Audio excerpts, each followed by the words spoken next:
Olá, bom dia, bem-vindos à nossa meditação. Hoje é dia 10 de julho, desculpa. Eu gostaria de ler com vocês em Efésios, capítulo 2, o verso 13. Mas agora em Cristo Jesus, vós que antes estáveis longe, já perto estão pelo sangue de Cristo Jesus. Vocês chegaram para perto através do sangue de Cristo Jesus. O alvo de Paulo, ao escrever essa epístola, era para falar da nova sociedade de Deus, como chama a igreja John Stott no comentário que ele escreveu sobre Efésios, uma nova humanidade. Então estar em Cristo traz uma unidade fraterna, e a expressão em Cristo, estar em Cristo, tem também uma implicação coletiva, assim que individual. Significa estar relacionado não somente pessoalmente com o Messias, o Cristo, mas também com a comunidade messiânica que o Cristo veio construir. Então, ser discípulo não é só ser discípulo sozinho, no meio do mato, dentro de uma floresta, numa cabana, numa caverna, ou no meio da multidão. Ser discípulo de Cristo é ser discípulo de Cristo com outra pessoa também. Não é possível você pertencer a Cristo e não querer pertencer a um corpo, ao corpo de Cristo. Então, nesta nova comunidade, Jesus aboliu todas as barreiras de raça, de nacionalidade, de classe, de sexo, que são barreiras que normalmente dividem a humanidade.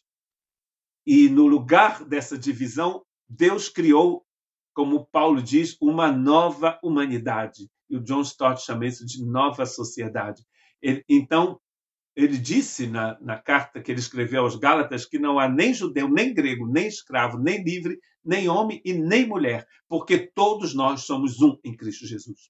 Efésios 2, verso 14, Paulo diz, pois ele mesmo é a nossa paz, que tornou os dois grupos em um só e destruiu a barreira, o muro divisório da hostilidade. Este muro divisório era aquela barreira que foi construída num dos átrios do Templo de Jerusalém para impedir que um não-judeu entrasse no lado que era somente para os judeus. E tinha também um lugar onde as mulheres podiam ficar e não podiam entrar nos lugares principais, porque ali só entravam os homens. Jesus veio, morreu na cruz e destruiu esta barreira, diz Paulo, o muro divisório da hostilidade. É impressionante que muita gente continua falando dessa divisão, dizendo se você fala aramaico, você é superior a quem não fala aramaico. Ora, está bem escrito aqui que Jesus já destruiu esta barreira. Jesus destruiu essa barreira na cruz, mas você está tentando construir de novo esta barreira. Olha só, quem é você? Quem somos nós? Quem sou eu para lutarmos contra um propósito eterno de Deus? Se eu tentar lutar contra Cristo, adivinha quem vai vencer? Cristo que vai vencer. Eu não tenho como vencer. Esta unidade é um fato sensacional, principalmente naquela primeira igreja. Por quê? Porque as mulheres eram desprezadas, os escravos não tinham direitos e os judeus e os gentios não se falavam, estavam brigados. Então, Cristo veio e aboliu tudo isso. Não há mais barreira. Então, se houver uma barreira na sua vida, na comunidade que você vive, ela foi levantada pelo diabo e pelo pecado, não por Deus, porque Deus veio para destruir as barreiras. Então, somente dessa forma, embora todo seguidor de Jesus deva ficar com vergonha das divisões que existem neste mundo, nós temos um papel muito importante. Porque há divisão na igreja. A gente não pode dizer o contrário, mas um discípulo de Cristo Jesus não vive de divisão, vive do amor eterno que Deus colocou em seu coração.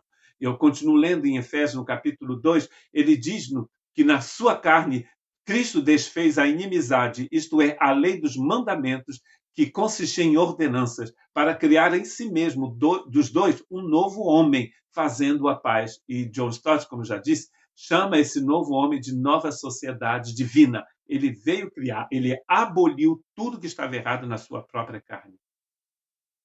Então, na comunhão daqueles que estão unidos a Cristo Jesus, há uma relação de amor que pode atingir uma intimidade intensa. É um tipo de amizade, de intimidade que você não vai encontrar em nenhuma outra sociedade. Por quê? Porque você está desenvolvendo amizade com alguém que está cheio do Espírito Santo, com alguém que está em Cristo. Você está em Cristo, a pessoa está em Cristo. Então, isso deve ter tido já essa experiência, você tem, eu tenho, todos nós temos. E nós temos intimidade, temos relações muito íntimas com certas pessoas que também estão em Cristo Jesus. Uma amizade sincera, profunda, eu diria mesmo eterna. E para terminar, Efésios capítulo 2, versos 16, 17 e 18. E pela cruz reconciliar ambos com Deus em um corpo, matando com ela as inimizades. E vindo ele evangelizou a paz a vós que estáveis longe e aos que estavam perto, porque por ele ambos temos acesso ao Pai no mesmo Espírito. Ele está dizendo, quando ele fala ambos aqui, ele está pensando nele como judeu. Ele está dizendo, vocês, aliás, na carta aos Efésios, no capítulo 2, ele diz, vocês estavam assim. Depois ele diz, nós também estávamos. Vocês estavam mortos, nós também estávamos. Vocês estavam distantes de Deus, nós também estávamos. Agora, vocês e nós estamos no mesmo corpo. Não há nenhuma diferença entre judeu e não judeu. Não há nenhuma diferença entre alguém que é patrão e alguém que é empregado. Não existe nenhuma diferença entre o homem e a mulher se todas essas pessoas estiverem em Cristo Jesus. Claro, que Deus te abençoe.